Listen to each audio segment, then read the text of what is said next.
Hey, it's Tom Kradza with another Rockstar Minute, and we put together some data for Rockstar Inner Circle members, the investors that we work with, and our own internal team, but I'm gonna share some of it with YouTube right now. And this data goes like this. There's opportunities in the fringes of the market. Listen to this.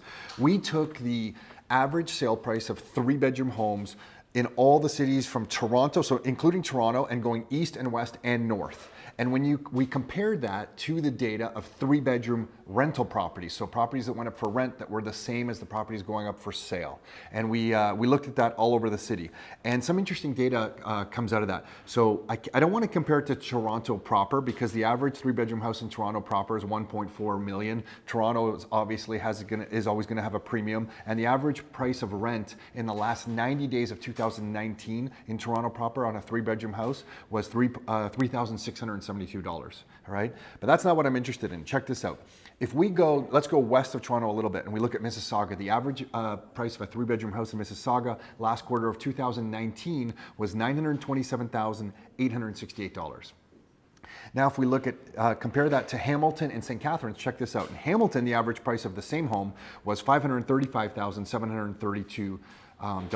That's 42% less. Okay, but now if we look at rent in Mississauga, the rent on the 3-bedroom house was $2,638.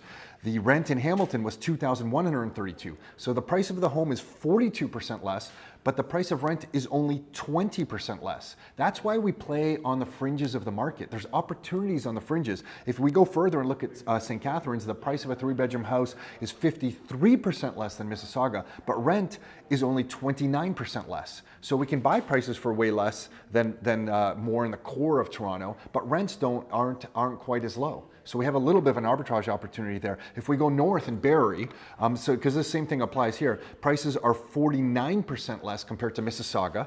So, and then rent is only 26% less. So if you're thinking about buying in the core, like Toronto, the core, East Toronto, West Toronto, or even a suburb like Mississauga, there's lots of different opportunities. This applies to Ajax, Whitby, Peterborough, Pickering, Waterloo, Kitchener. So this is all the stuff. This is the data that we're looking at all the time. And as investors, there's nothing wrong with Toronto at all. Toronto's going to continue to have population explosion. But when you know the demographics of the city, when you know the population trends of a city, there are definitely opportunities on what we would call the fringes. And watch over the next 10 years, larger developers, and we know because we're talking to them, are looking at the same thing, that they have opportunities to buy land and develop out there and have bigger opportunities than some of the land development costs in Toronto proper. So this is a trend that's going to continue over the next 3, 5, and 10 years. Until next time, your life, your terms.